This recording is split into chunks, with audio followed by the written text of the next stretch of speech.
Hi, everyone. Thanks for joining.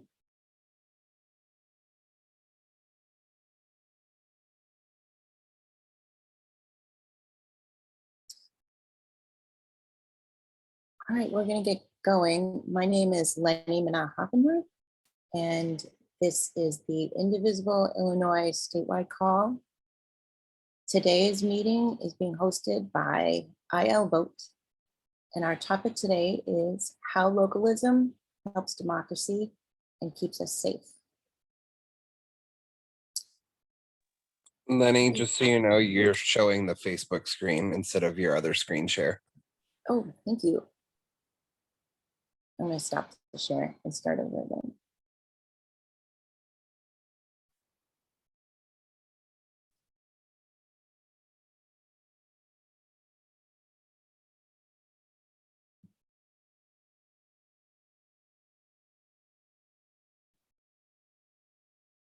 Thanks everyone for being here. We're going to get going in just 1 second.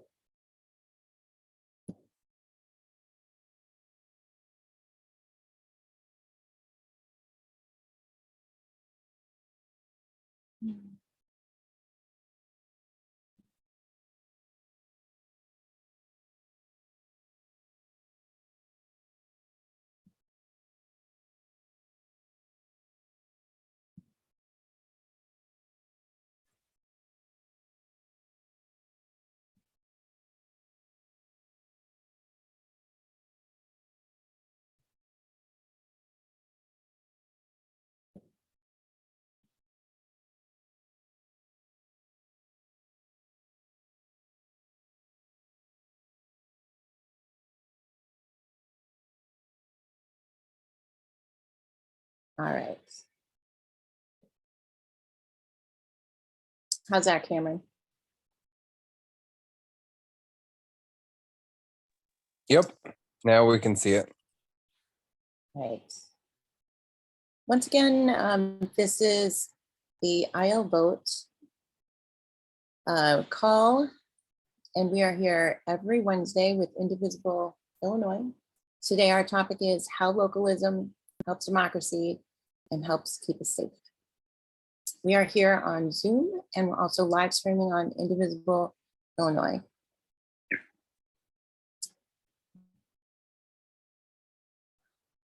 All right, we have an agenda. We are going to just really briefly go over the agenda, which is an overview of ILVOTE. We're going to talk about some important dates coming up. We are going to talk about the empowering communities for public safety and our local involvement with Indivisible IL9. We're going to have a discussion with 3 activists and organizers, Lori Ashikawa, Grace Patino, and Anna Mangajas. And then we're going to launch into a discussion about localism and how we can all get involved today. And it's been a while since I presented my screen, so I am kind of learning as I go here. So thanks for your patience.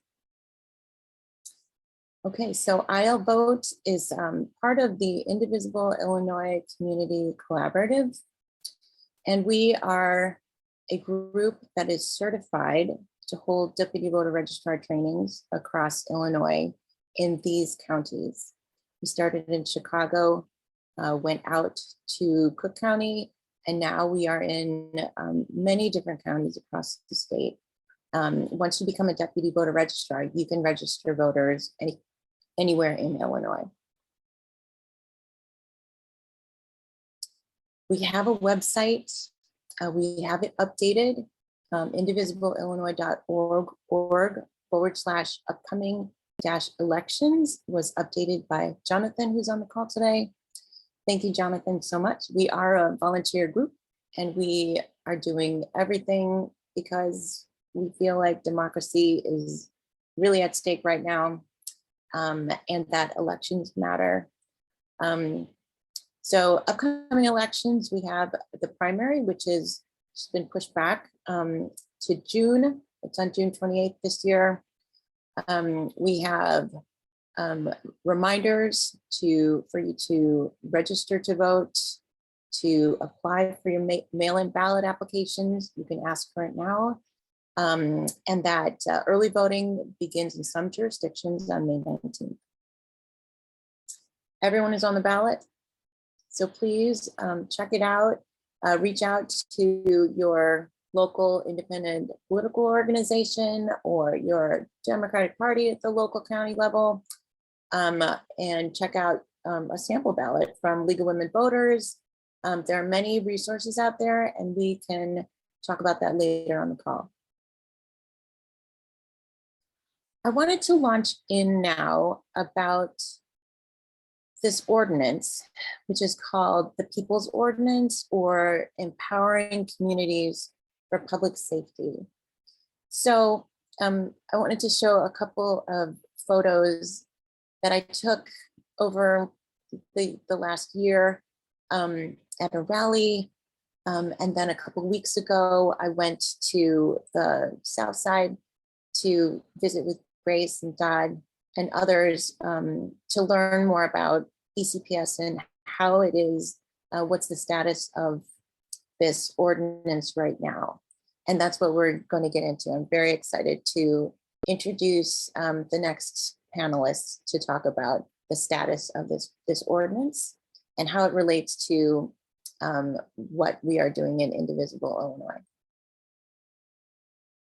So in 2017, the US Department of Justice Civil Rights Division and the US Attorney's Office in the Northern District of Illinois did a thorough report about Chicago Police Department, their deficiencies in accountability systems, and their recommendations on what they needed to do to remedy.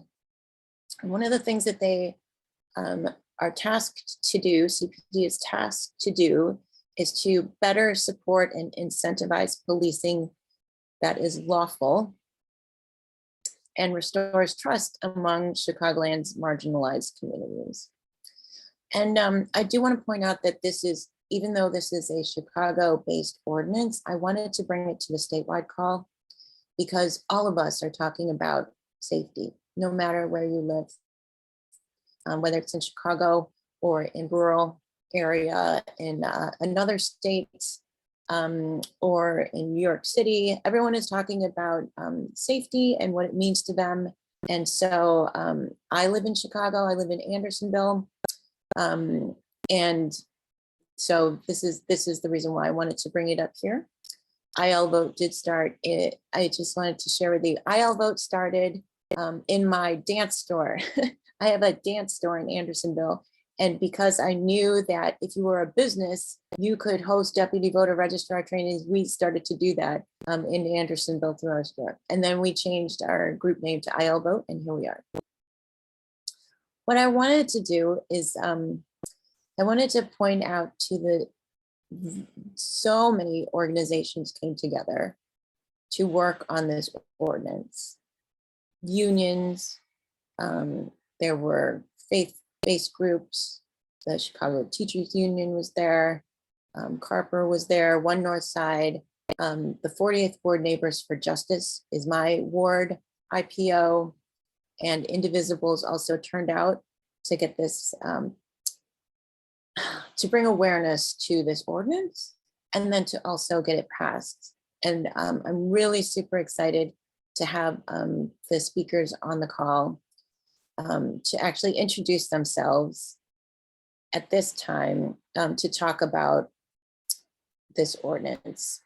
And just so you know, I do have many slides about ECPS that we can refer to, including the basic nuts and bolts of it, which is to address all those things in the report, including public safety, community, building trusts, and finding accountability that we can actually see and report on and feel like it's actually working. So it's got a couple different levels to it, but in the one thing that I do want to point out that is very unique to this is that as we're talking about remaps to our, states, legislature and Congress, we're also, when we're talking about ECPS, thinking about a new kind of map.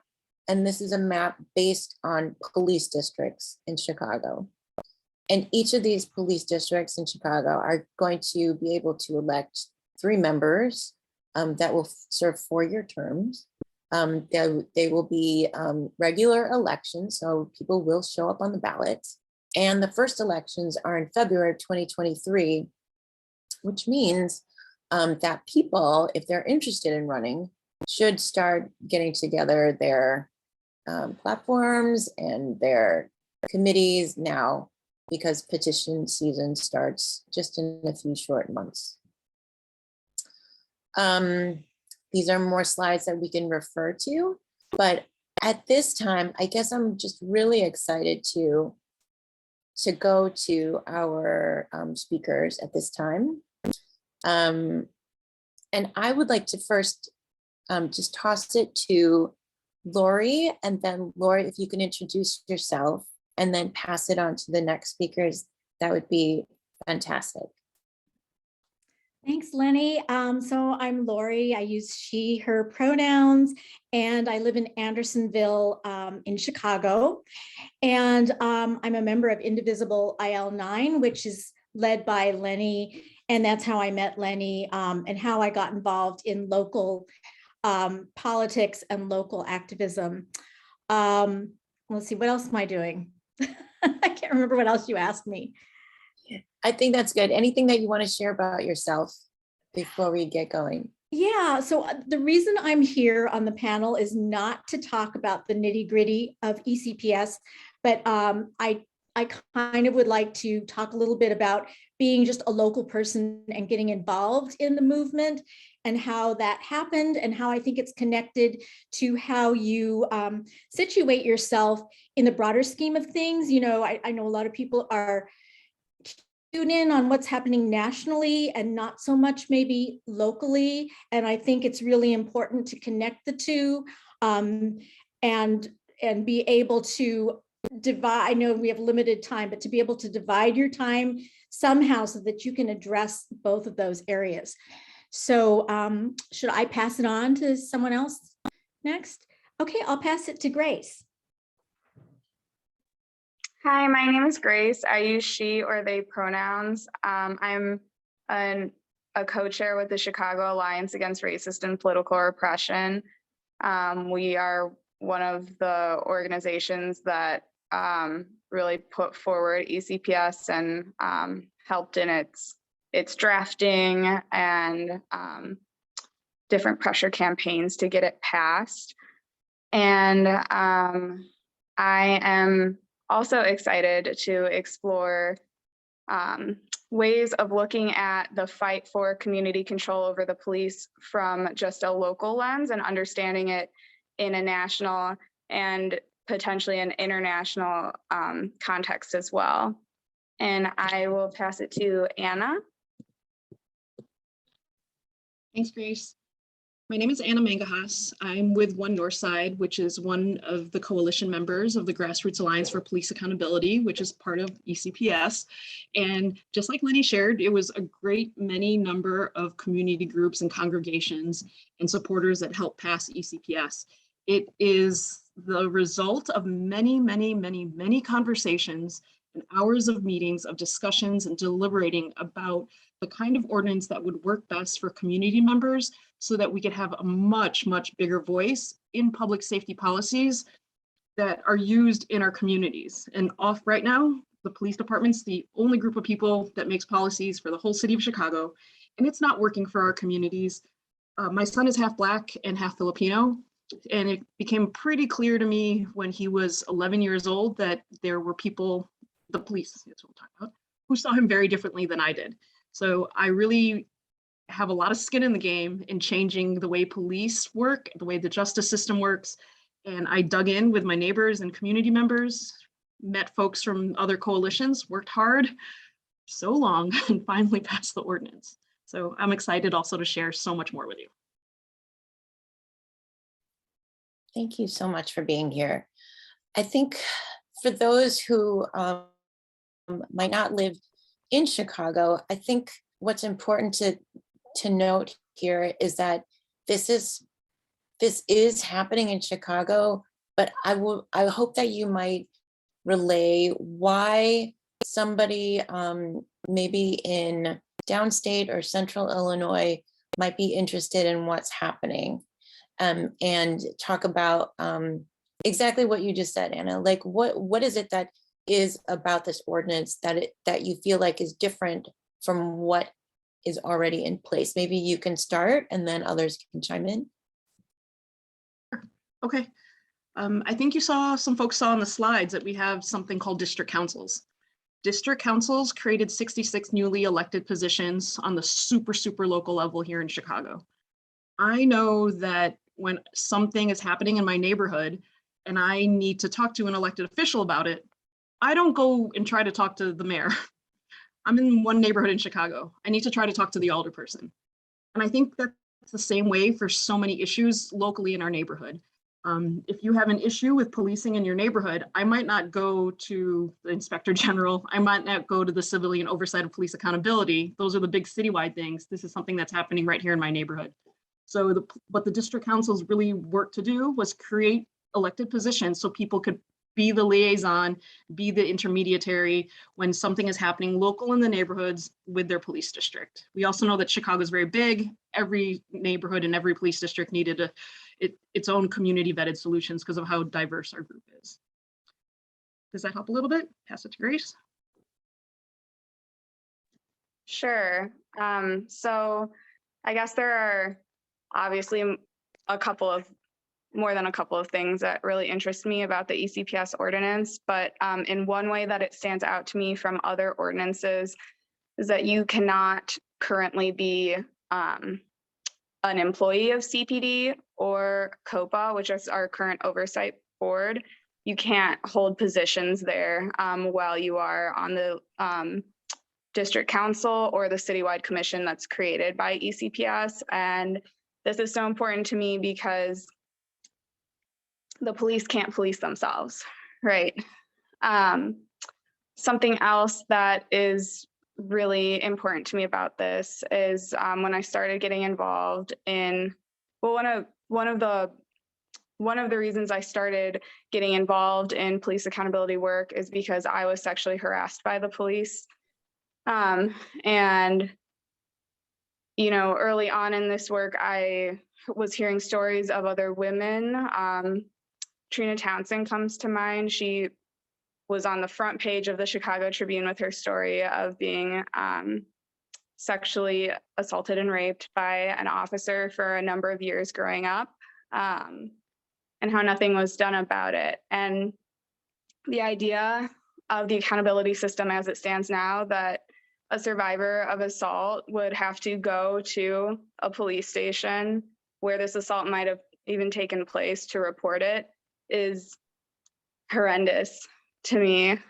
We need to have these other avenues for survivors to get justice and to avoid re-traumatizing as much as possible throughout the process.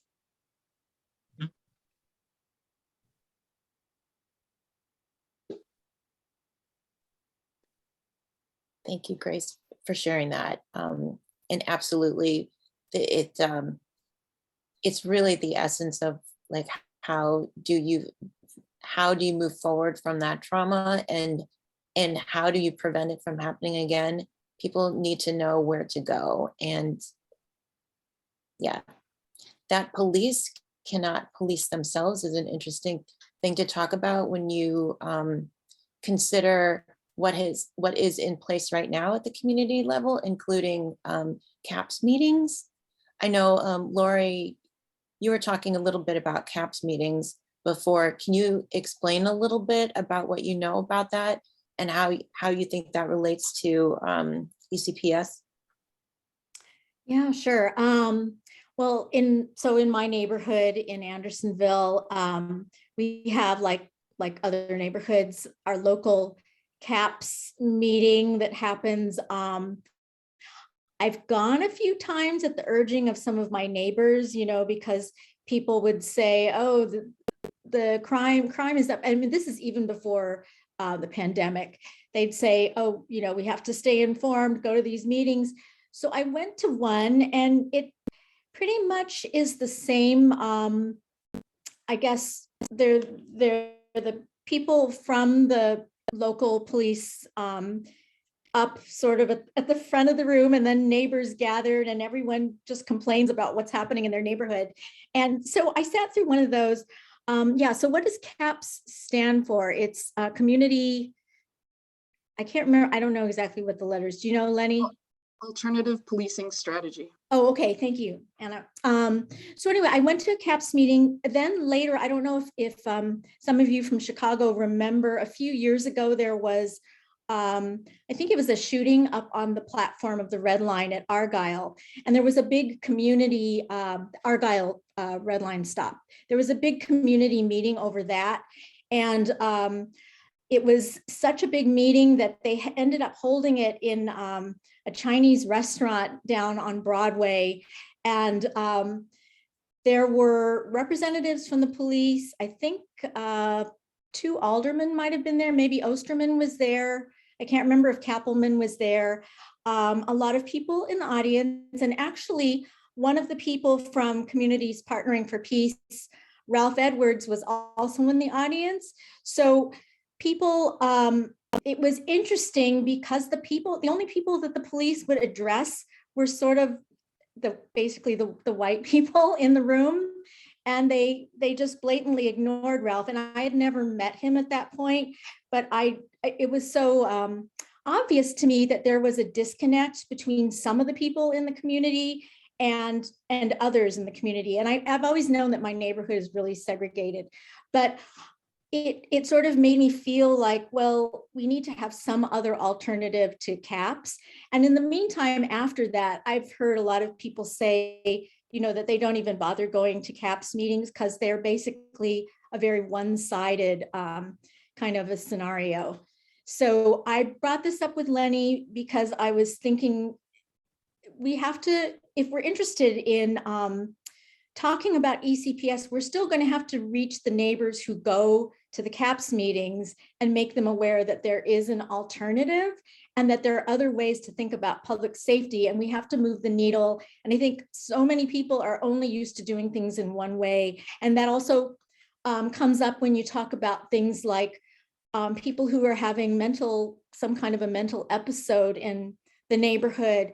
A lot of times, I feel helpless because I don't really know who I should call. And I know that I can't call the police for some people because that doesn't make them feel safe. So there aren't enough options. And I'm hoping that ECPS will set up some kind of a dialogue where we'll have other alternatives to how we deal with different situations that aren't just like the most extreme, which is what people always bring up when they're arguing against something like ECPS. They'll bring up the most extreme case where you would want to take someone away, but a lot of the times we call police are not for those cases. Yeah, thanks, Lori, for that. Yeah, my friend had a crisis in Andersonville on Clark and Summerdale, and she did not want to go back to her building. And I did not know what to do. I called 911. They said, does she need medical attention? I said, yes.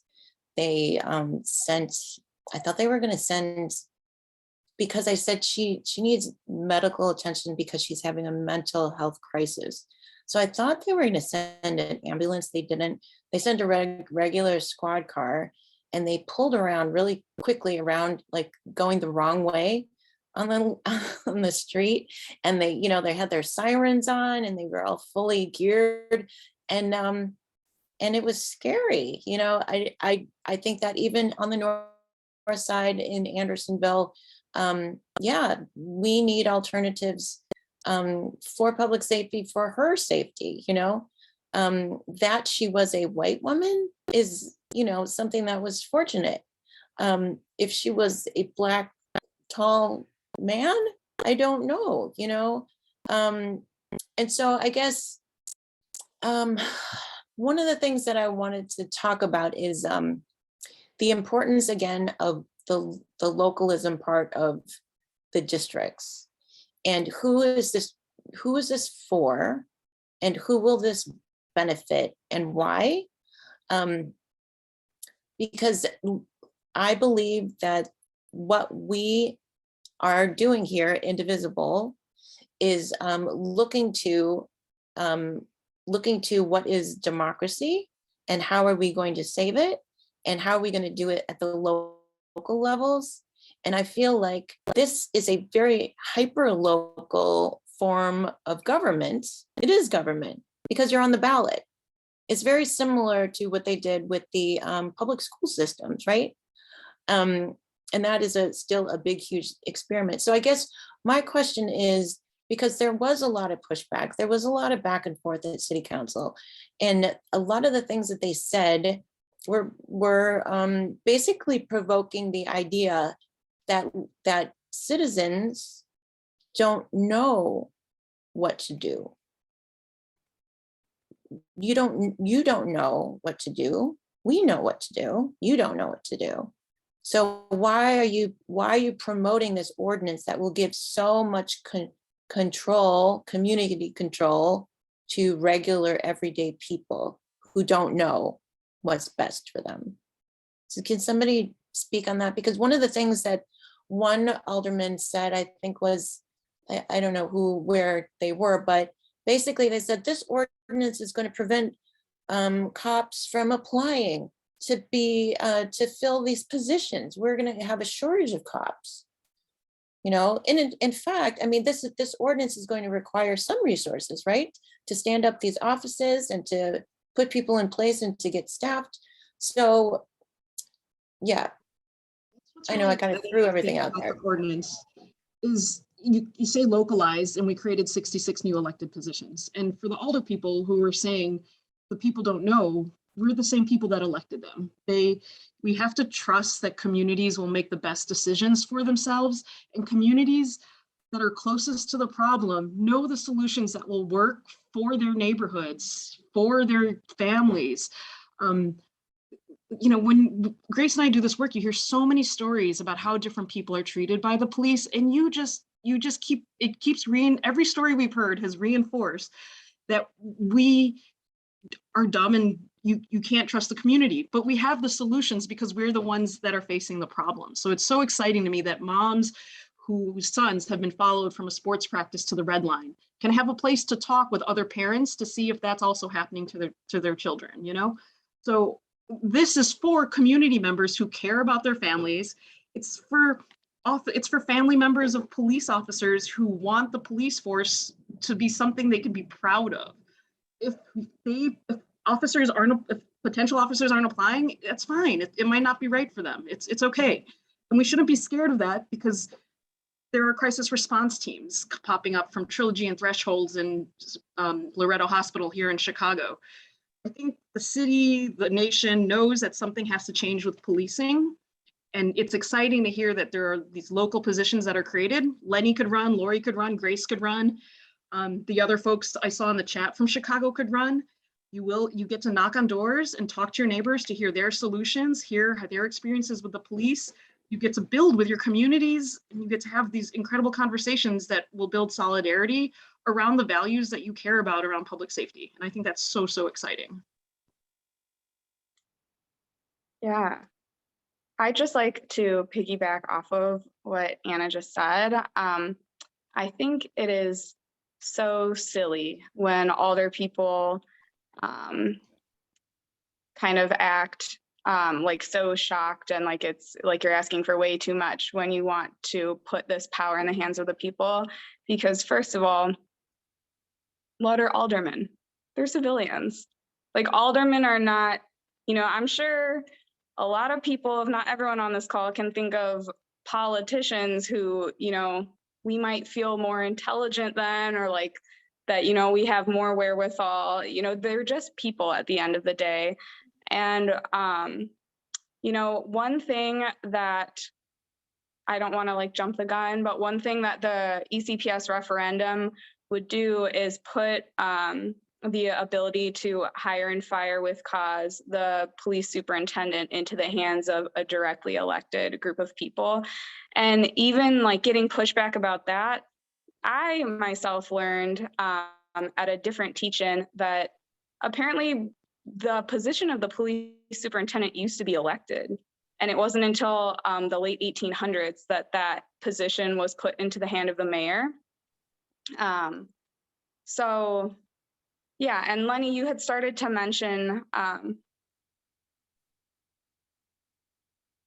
not going to answer that question right now, but Leni, you had mentioned like finances about the cost of financing this ordinance. And at the end of the day, it costs more, millions more, to have police who are rampant out here with, you know, little to no checks, committing crimes against civilians. The city of Chicago pays out so much that we are in debt about it, you know, like we borrow money from Wall Street to pay off these settlements, that if we had something like ECPS and the ECPS referendum in place at the time of Jason Van Dyke, you know, the idea is that Jason Van Dyke wouldn't have been able to be in a position to hold a badge and a gun at the time he murdered Laquan McDonald, because he had countless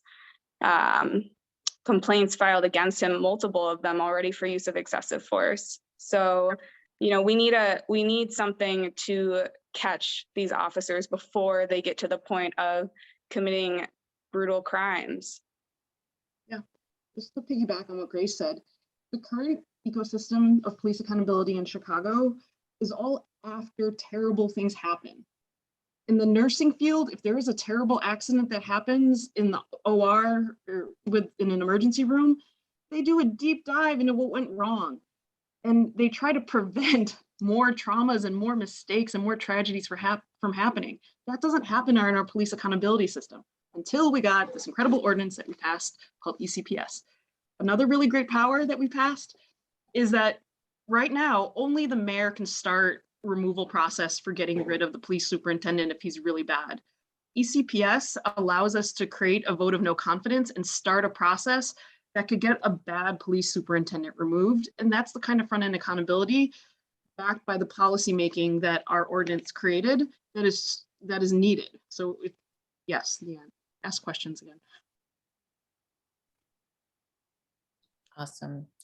I know that we are getting close to the end of our time together, but also I wanted to ask Marcy if there are any questions in the chat that you can read out to us. Just a second. Yeah, there are two people had questions. One I think was answered. Sarah Bingaman asked a question that I think somebody answered in the chat, but Sarah, go ahead just in case.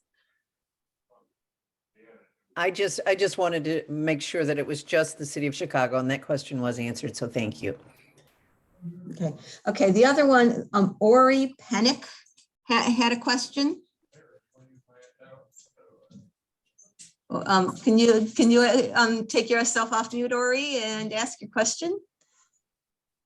I'm sorry, it really wasn't a question as much as it was a comment that if we're talking about elected officials, there are in Chicago, there is an elected official who was a police officer, and that was Edward Burke.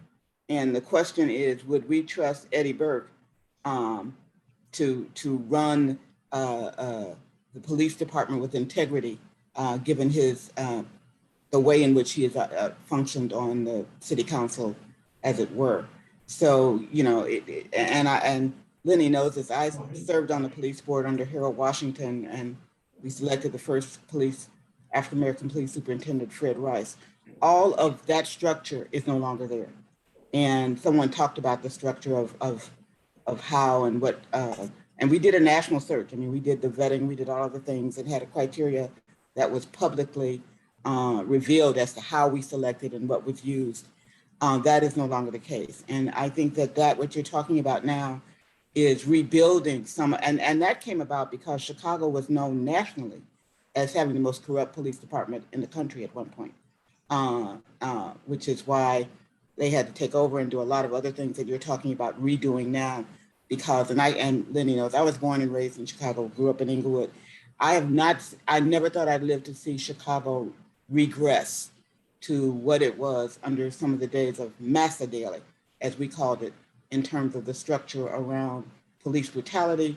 And that was when the African American Police League had to form, because there were no Black people, no women who were allowed to engage in real police protection. So what you're doing is essential to bringing some semblance back of what Chicago was when it was at some point considered a progressive community. I mean, and FOP sued Fred Rice for putting policemen on bikes and called him a racist and said he was trying to get white police officers killed.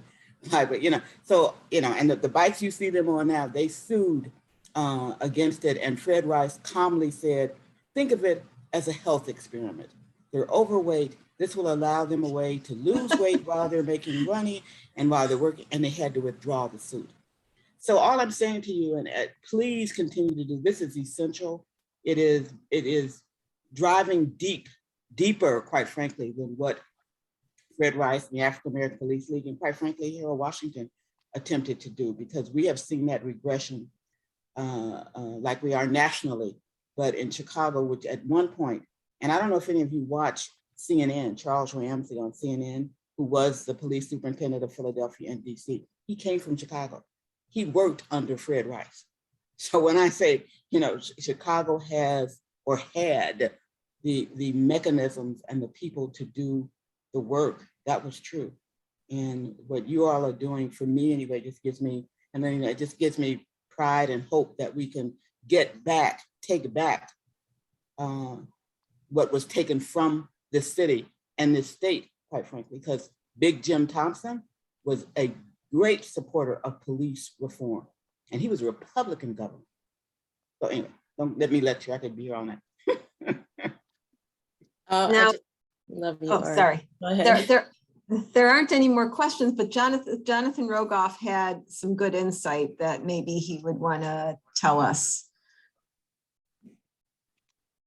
Sure. I guess from my perspective, and I guess I will go and add I'm good. I love doing the Bucky Fuller quote, so I'm going to give a Bucky Fuller quote. One of the things he said is, you don't change a system by working from the inside. You need to build a new model that makes the old one obsolete.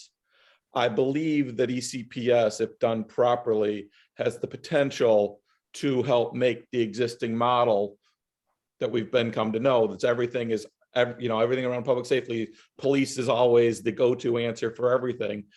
It's well past time to make that an obsolete model and incorporate all the assets of the community around public safety, toward reducing things that cause crime in the first place and so forth. And I think, ECPS has if implemented properly, and the ordinance was written by community organizers to elect community organizers, not necessarily politicians. So that's the goal. That's the intention.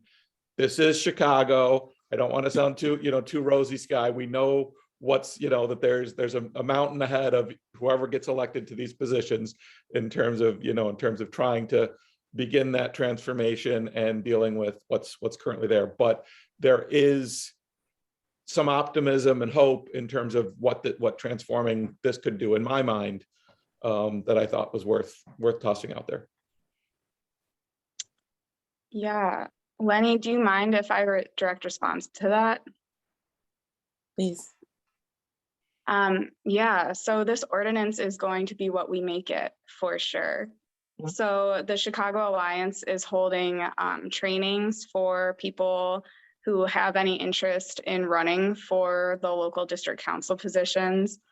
Like you said, we are looking for community members and not necessarily politicians, but people who have been the most impacted by police crimes to run for these positions and their family members. So if anyone has any interest in running or has anyone in mind that they think might be interested, like I said, the Chicago Alliance is doing trainings on how to run starting on May 7th.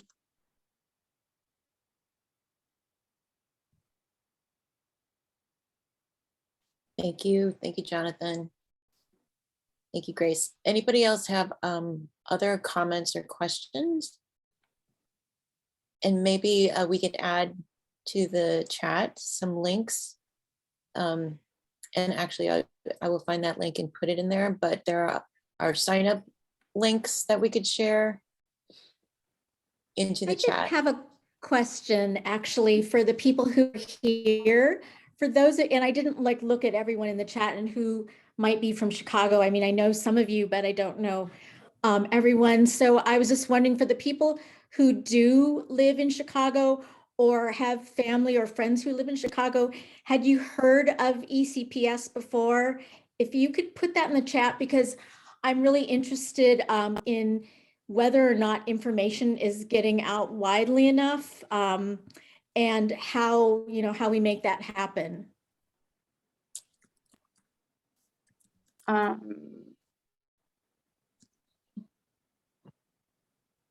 have a comment on how we make that happen, but if anyone else wants to go first.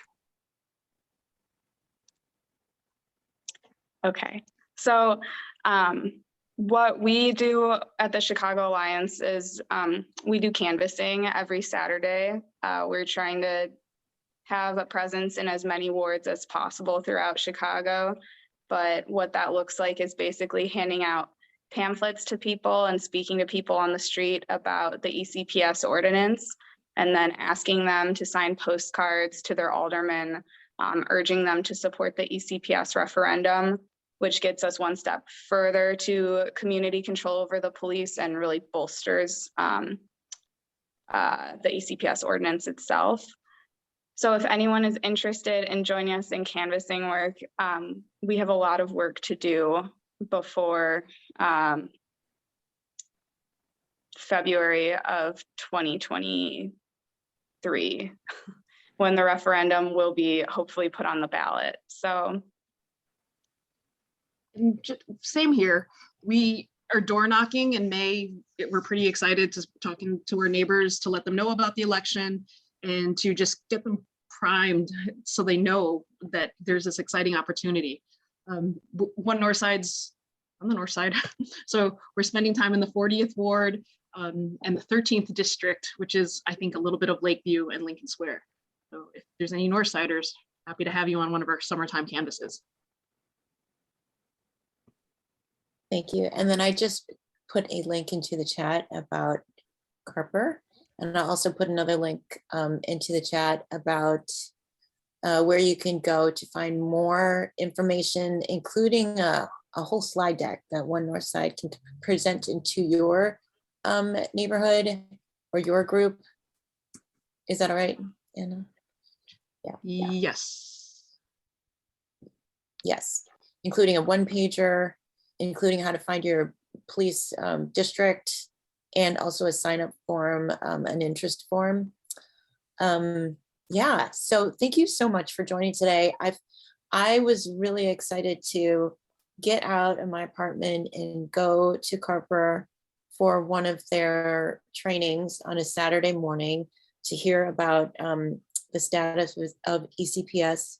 And I believe it was one of their first in-person meetings for these trainings. Yeah, and I was excited to meet someone from SEIU Union. I was excited to meet somebody from the North Side.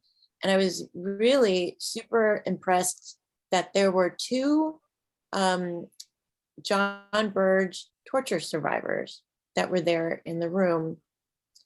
And one of the partners of one of the wives of the John Burge torture survivor was very excited to listen to the training, to learn more, because she did not really know much about it. But what she said to me really struck me. She said, "This is so important. This is so important. This is the work that must be done at the local levels. And this is the ground floor. Anybody who is here now, you're on the ground floor. And it's exactly what Grace is saying. Like, this ordinance is going to be what we make of it. It is shiny, it is new, it is here, it is now. We have to get this referendum on the ballot. We have to get it passed. And it's not, we can't rely on our alder people to understand what it is, which is why we need to continue to talk to them, which is why it's important to also be in touch with your elected officials after they get into office, because they don't know everything. Just like you said, they're just regular people, just like us, with really busy lives. And also, it's really hard to change the status quo. You know, look at in New York, after something happens, they just want to, you know, hire more police. And I'm not convinced that that is really the way to keep us safe. I think that we have to try to disrupt what we're doing and to try something new and different. And I'm really excited to be in this conversation today, and hope that we have more soon. Do you want to wrap up in any way, Anna and Grace? Thank you for being enthusiastic and excited about the ordinance. Grace and I both deeply care about this issue. You can tell from how passionate we are and how we spoke about passing and the stories. We're happy to share more. Please reach out to us so you can connect with us and build with us. For sure. I also just want to say that this struggle for community control over the police, while we can look at it certainly through this really localized lens of just the ECPS ordinance, I think it's important to point out that the Chicago Alliance has refounded our National Alliance Against Racist and Political Repression, and we have multiple cities in multiple states now born out of our campaign for police accountability that are pursuing their own campaigns. So while we're doing this work here locally in Chicago, it's also happening in Salt Lake City. It's also happening in Tallahassee, in Jacksonville, in Dallas. So, you know, everyone's struggle looks a little bit different based on their resources and their different, you know, laws in each state on how they can go about doing this. But it's a much broader lens of what we are creating.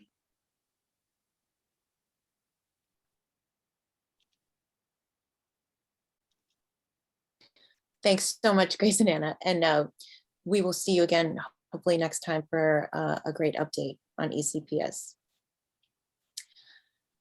All right, so we're gonna move on to our announcements part of our agenda, which includes updates from leaders from across the state. And I'm gonna pass it to first Marcy and then on to Candace. Thank you, Leni. Okay, first I'm going to talk about this Saturday. Just a second, I want to get to that link. Okay, this Saturday, as we have been for most Saturdays in the last several months, we are going to be phone banking. And this Saturday is going to be very interesting. Right now, the Indivisible Illinois and the Wisconsin Democratic Party have had a collaborative phone bank. Initially, we were just phone banking into Milwaukee voters to ask them to get their absentee ballots. And now that their local elections are done, we are now expanding it to Illinois areas too. We are still going to be calling into Milwaukee, into voters that have not really voted much recently. That's going to be one of the phone banks, but we also are going to be doing Lauren Underwood's campaign has a link to a phone bank, Champaign County Democrats and the Vermilion County Democrats. And so they're all just open virtual phone banks, you know, just general ones, not anything fancy. And you get to choose which one you phone bank for. But this is the most exciting thing. Ezra Levin, the co-founder and co-chair of Indivisible National. He is going to be on the call at the beginning to give us a big pep talk. And I don't know how many people here have heard Ezra speak, but he is really awesome. So you guys all have got to be there. So, you know, and don't come late because he's going to be at the beginning of the call. So, so before all the phone bankers phone bank, I am going to put a link to the phone bank registration of the Zoom. And now this is the other thing.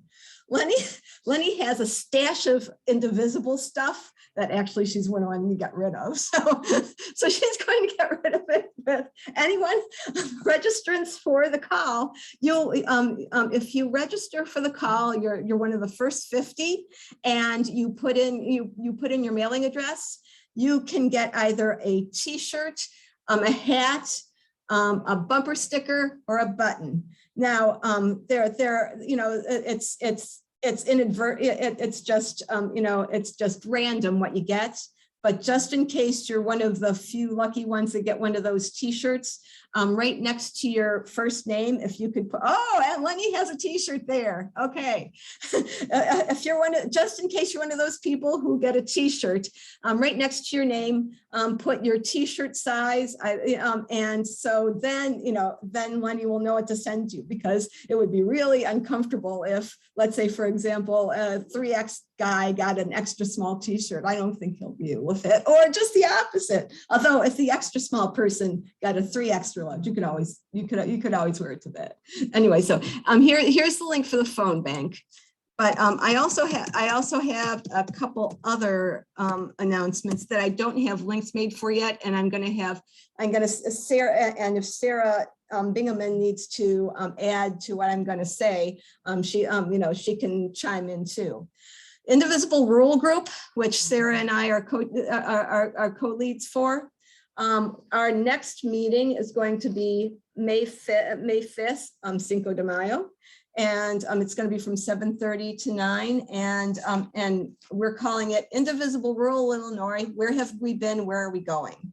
We figure, you know, with all the, you know, we've had all these guest speakers. They're awesome, you know, vibrant and whatever. But we figured we needed to take kind of a step back and, you know, and just rehash what we've, you know, in the last year and a half as Sarah started the Indivisible Rural Group about a year and a half, Indivisible Rural Illinois Group about a year and a half ago. And we're going to kind of take a step back to see where we've been, and then we're going to see how to move forward. We want to get insight from everybody who's going to be at the meeting. Sarah, have I missed anything for that one? As usual, you're spot on, Marcy. Exactly. Okay. Now, May 11th. Yes. Anyway, May 11th, we are also, that's going to be the next time that the rural group is going to be leading the statewide meeting. And we are calling this fill the ballot, candidates for every office, and every is capitalized. And this is, you know, for those of you who live anywhere in downstate Illinois as opposed to Chicago area, you probably have run into the especially during the local elections, where not every office has anyone that has any sort of progressive bona fides is running at all. And some offices are not even run by anybody. So we're having Michael Frericks come and speak, you know, our treasurer, the Illinois State Treasurer. Plus, we're going to have Cindy Cunningham, who is running for state rep in Illinois 104. Both of them are from, you know, little red towns. They're going to talk about how to run for office in a Republican area, because both of them have done it. Michael Frericks, of course, has done it successfully several times. Cindy is working on it, so it should be quite quite interesting. So anyways, so Sarah, do you have anything to add? Did I miss anything? You didn't miss a thing. Okay. But join us on May 5th and May 11th. We think that they're going to be, we're pretty proud of what we've been able to put together so far for our meetings, and we hope you'll join us for these two. Yeah, and the links are to come. I apologize, I haven't gotten them created yet, but the link to the phone bank where Ezra is going to be is right up there, right there. And you could get you can get some Indivisible Illinois, Indivisible National Tchotchke. So please go ahead and sign up for that and call an area that really needs you. So, okay, sorry. Go ahead. I love that word, tchotchke. Okay, I just want to remind folks that you do not need to live in Indivisible Illinois to join your meetings. Is that right? That's exactly right. We love to have people from all over the state of Illinois. You don't have to live in a rural area. In fact, we see two advantages to having people who live in Chicago join us on our rural calls. First, I think many people, because I never lived in Chicago, but I lived in Oak Park. I think often you don't have a good sense of what's really going on in this deep red rural Illinois. You think all of Illinois is like Chicago. Oh no, no. We're facing some challenges that maybe you can't imagine. So we'd like to educate you about some of the challenges we face and encourage you to come on out when you have an easy election going on. Come out and help us with some of our hard ones. And then we also want your input. We want your suggestions. We want your ideas. We're certainly not limited to just those who live in rural Illinois. So please, everyone is welcome, always. Yes. And actually, you don't even need to live in Illinois. Yes, exactly.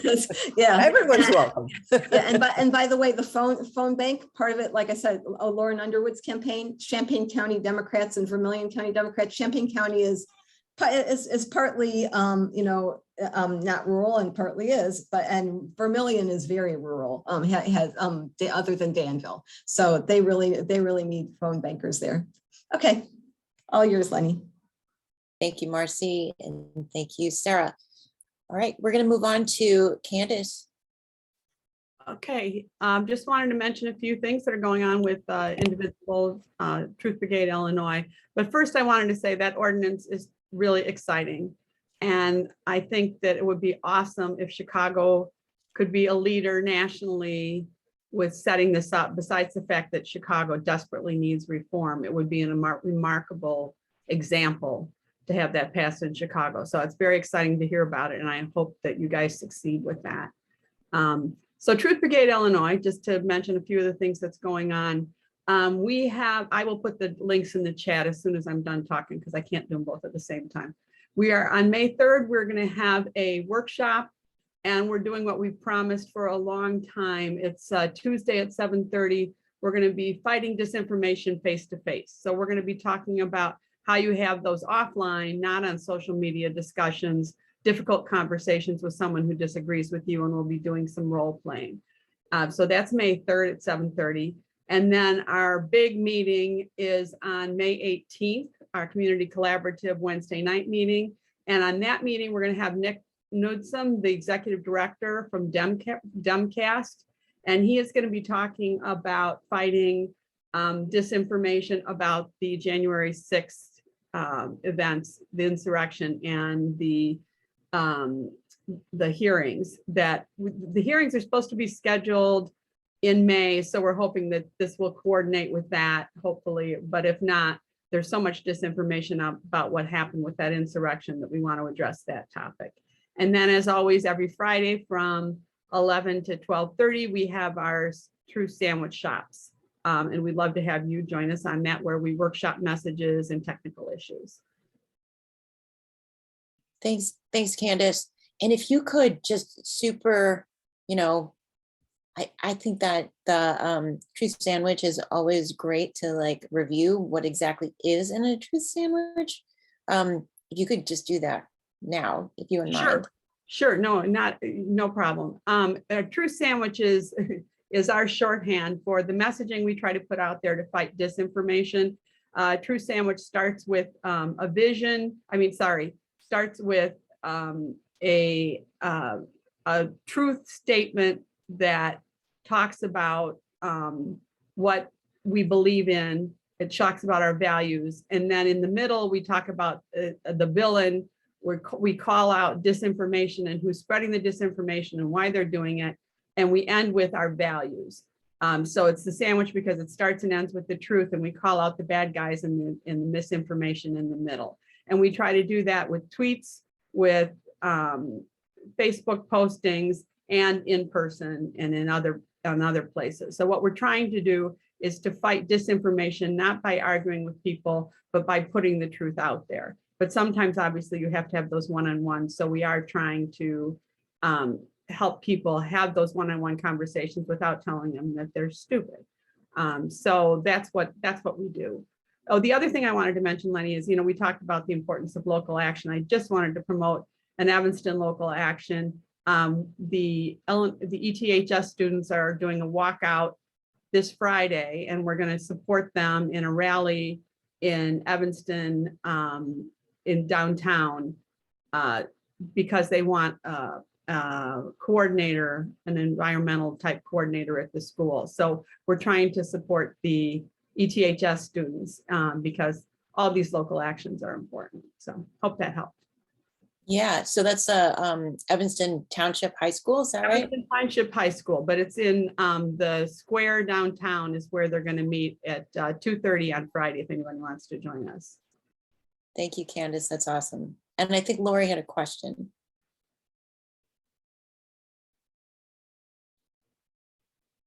Sorry, I was muted. I wanted to point out when you mentioned about the truth sandwich. So there's something else that's going on right now. And when we talk about how excited we are about this ordinance, ECPS, and what can happen if it attains full implementation, there's also the worry about pushback. And so right now, we just finished the General Assembly in Springfield, and there's been a lot of pushback over the Safety Act that was passed last year, that massive criminal justice reform. And that also includes the Pretrial Fairness Act, which was passed, which would eliminate cash bond in 2023 in January. But as you probably have all heard, there's been so much in the media about how dangerous it is to have people getting out because of this, even though this law has not even started yet. And then the other misinformation that's out there is about electronic monitoring, which there are a lot of stories that have been coming out in the media about how that is also dangerous, even though the reports of people who have committed indiscretions when they've had their 2 days off to run errands and go to the hospital or whatever they need to do to keep their lives and their jobs going, it's only 1% of the population. So that means the other 99% are fine on the electronic monitoring. And it's this 1% which is causing some legislators to want to just cancel the whole package that passed, or, draw, well, just to make people feel unsafe, because we do know that there is an uptick all across the country because of what happened with the pandemic.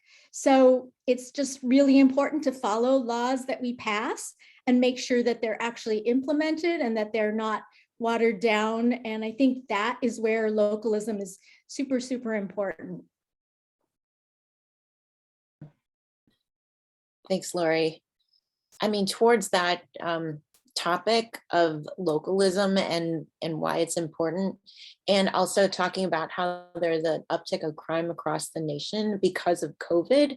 I mean, we could talk about that a long time right now. Everyone has experienced COVID in their own way.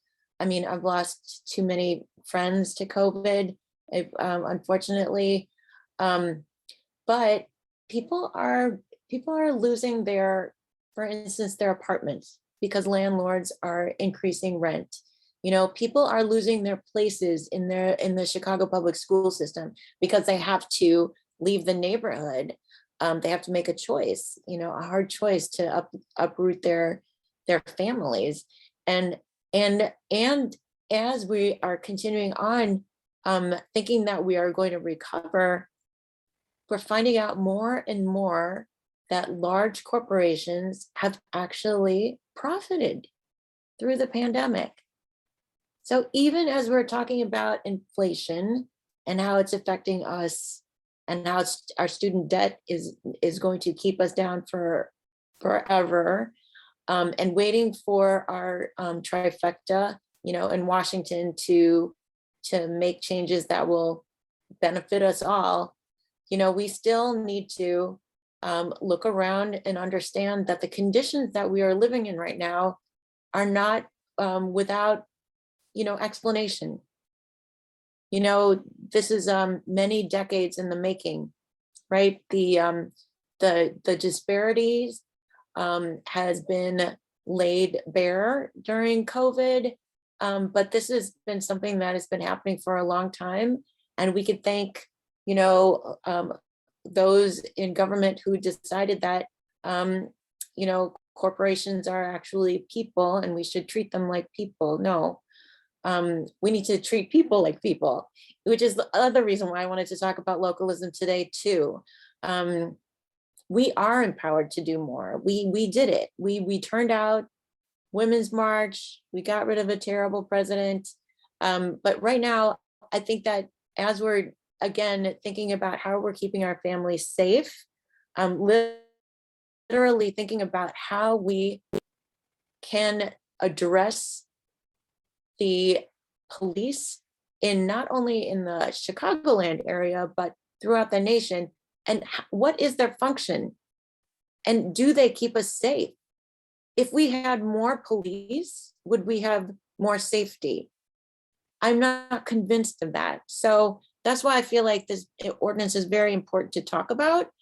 And also beyond that, we've seen it time and time again, even though we have a good policy in place, or well-meaning policy in place, exactly what Lori was talking about, those bad actors that have positions of power will use their position to twist things to benefit them, basically. And then who does that impact? It impacts all of us, but mostly it impacts those who have been for generations, marginalized because of, redlining, because of our history of slavery in the United States, and because we are a culture of white supremacy.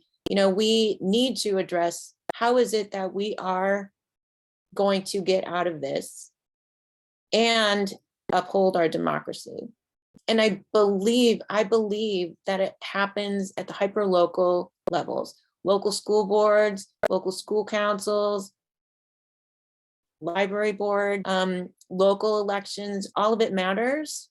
And so that's why I'm thanking you today for being here to talk about how do we engage those who have never voted before? How do we get them registered to vote? How do we get them to make a plan to vote and give them real reasons to vote? In Cook County, we have a lot of judges on the ballot. And so look to Injustice Watch for that information. But that's another branch of government that a lot of us, including myself, I've never really thought about it so much. In fact, I will need help. I will look to you and I will say, hey, who are you voting for? But I think that I can do that for this group because I know you.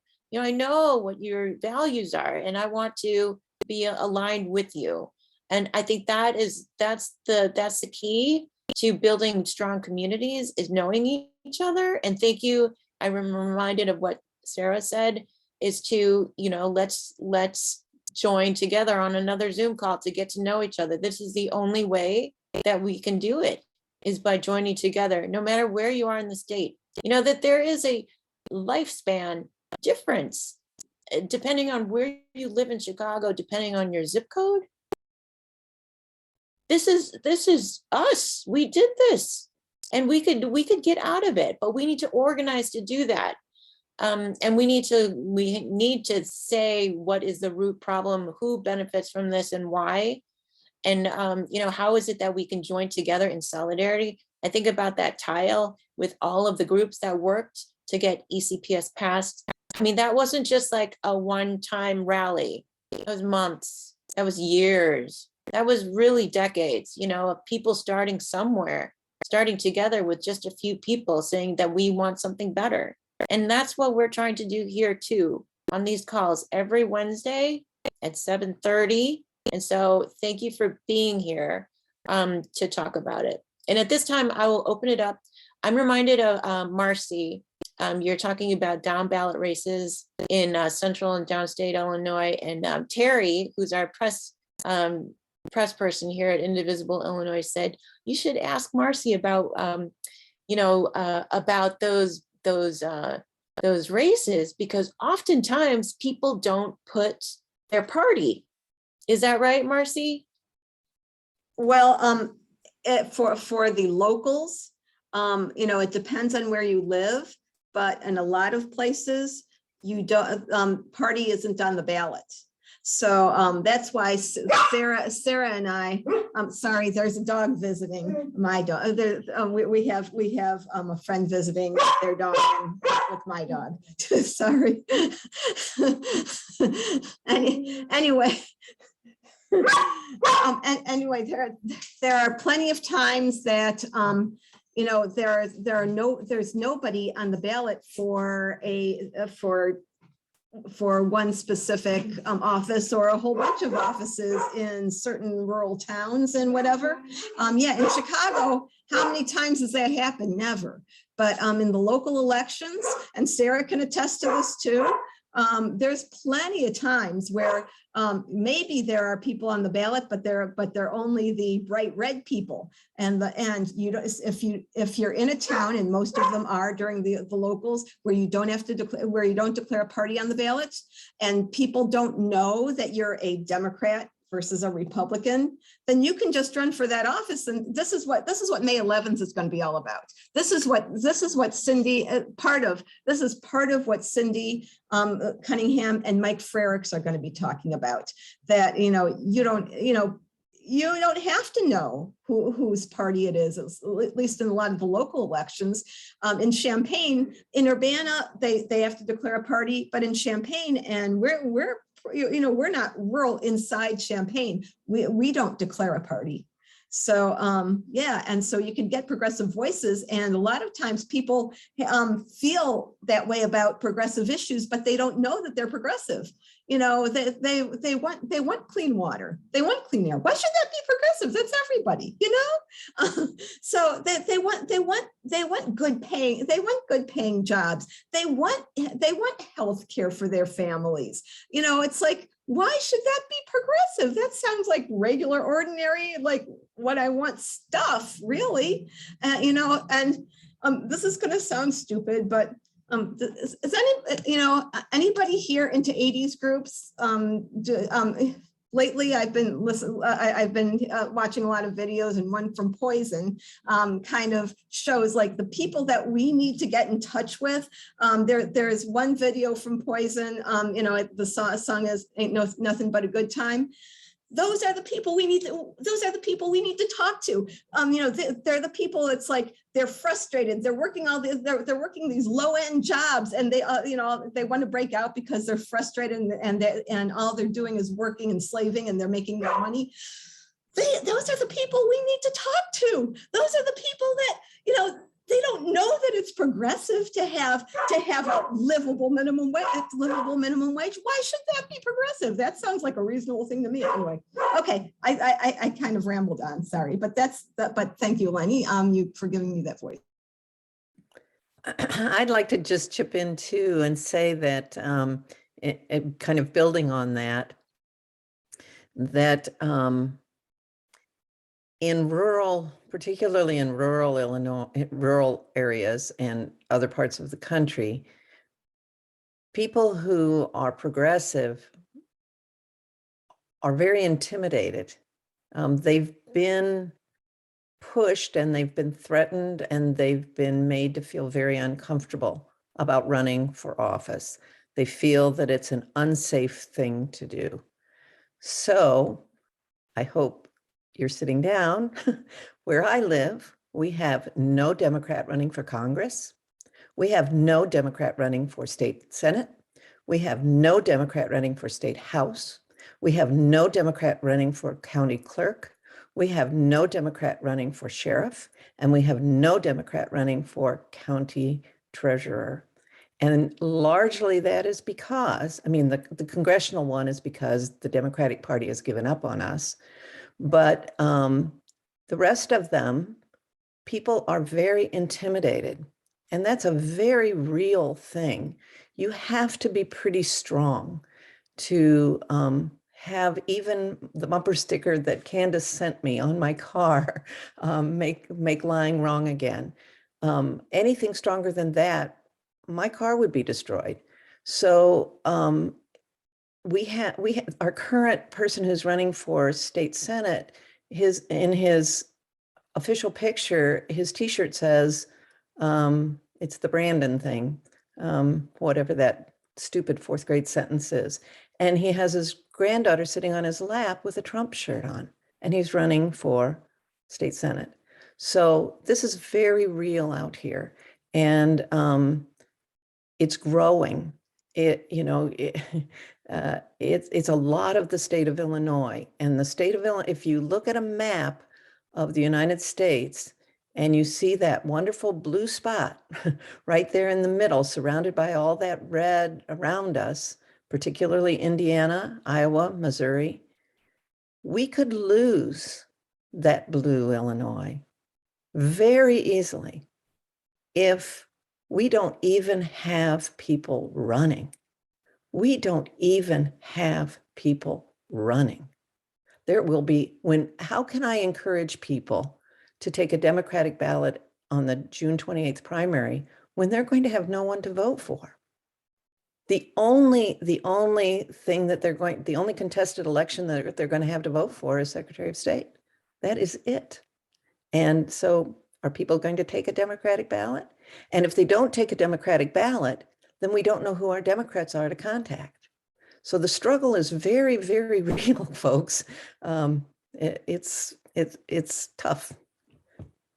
Just a little sense of what it's like out here, guys. And just an FYI, I won't mention names, but someone did PM me in the chat saying around by her, it's just like Lee County. And this is what May 11th, what our May 11th meeting is going to be about, how to run, hopefully, just to give you a little taste. Cindy Cunningham is from, lives on a farm right outside of Royal, Illinois, which is on the eastern edge of Champaign County, and it's as red as you can get. And until she ran for state rep, and she's lived there for 31 years, she didn't know that most everyone there was a Republican, because she would say, hey, let's all collect coats for the kids that don't have them in schools. Let's go, let's all do such and such for this organization. And she thought they were all Democrats. And then was she surprised when she started running for office and found out that they're not. But but she's lived there for 31 years, and even this is not the first time she's run for state rep. But and even though in Royal hardly anyone ever votes Democrat, a third of Royal voted Democrat for her because she'd lived there for 31 years. And if the person she was running against hadn't been someone who lived just outside of town, the Republican who lived like maybe a mile out of town, and everybody knew him and had known him longer than her, she probably would have gotten 2/3 of the people to vote for her. And that's with a D behind her name, because she's running for state rep. But think about it. If she had run for, town, for village council or something like that, for village board, and nobody knew that she was a Democrat, I mean, everybody probably would have voted for her, So this is something to think about, So Sarah and I have done a lot of talking back and forth about how this is going to be presented, because there's other ways to do it too. But we thought that you know, with what Cindy has talked about and what Michael Frericks talked about, he came to one of our other rural meetings, thanks to Sarah, because she secured him then and she secured him for now. But he basically said, you know, there are Democrats, you know, in rural Illinois. They just don't know it yet.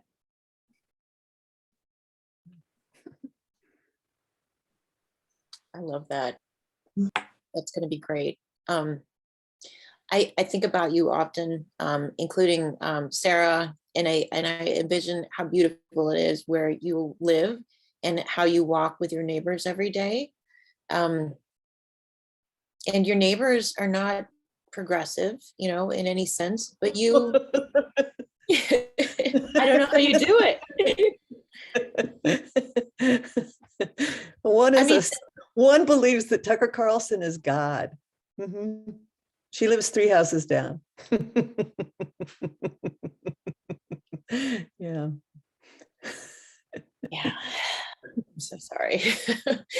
I mean, but this is, I feel you. I feel like I feel that you, if you ran for office, Sarah, everybody would vote for you. You know, if you didn't have to, if exactly what Marcy is saying, you didn't have to put that D after your name, what would it matter, right?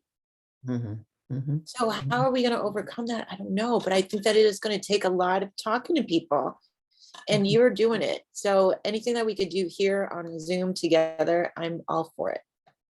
And if you've heard from like Run for Something, I don't know if you know that group, Run for Something, or if you read the book, All Politics is Local. It's so important, even if they know they're going to lose, to have somebody in there kind of keeping the other side honest and bringing up the other viewpoints and pushing the Republican candidates a little more to the left. It really is important to get candidates out there. So that is something that we've let go far too long, and the Democratic Party needs to get more with it for sure, because letting them run rampant with nobody running against them is just a horrible mistake. Yeah, and what we were thinking is that if people who, let's say, for example, have been living in these areas for years and people don't know what their party is, and they run for, you know, a local office and they get elected, you know, like for school board or whatever, and people love that they're, you know, love them on school board, and then, you know, they've already been, you know, they've been in the office, people love them, they voted for them and whatever, then they run for county clerk. They find out that that's when they put the D behind their name, and people already know that they've been on the school board for 4 years and they think they are awesome school board people. So, you know, so that a lot of times we're hoping that that's one of the things you can use, you know, potentially. I mean, you know, so like I said, you know, it got the wheels in my brain thinking when Cindy said, you know, for 31 years she lived in and around Royal, and up until she ran initially for office in 2018, she had no idea that everybody was Republican. I mean, so nobody else probably knew that she was a Democrat either. There are a couple comments in the chat, including Jody. Did you want to mention anything, Jody? I see you there. Which one? Well, my most recent one is how I've just realized how much Mike Madigan was basically a Republican. I mean, because he basically, you know, only met once when the Democratic Party only went once a year, and that was to elect him, and then he left. And so one of the reasons why the Republicans are so powerful in where we live is because the Republican Party is interested. And I mean, I think I see this all over across the country, but it's obvious here. And, you know, the Democrats have become interested in McLean County because we actually got together and did things, and that's what kind of has to happen. But, you know, I'm the more you know about Madigan from a different perspective, the more he's basically way more Republican than you think. So that's all I want to say. But hey, you know, Marcy's working hard. Sarah's working hard, everyone's working hard. You guys in Chicago, you know, we have really different perspective, and I really appreciate all of the work you guys are doing. So I don't want to be negative. I totally appreciate it. And I think it's wonderful. So that's, I want to be positive. Thank you, Jody. I always admire what you have done over there in McLean County. You all turned it around for sure. And then let's see, Sherry Sweeney, did you want to mention what you out loud, what you put into the chat?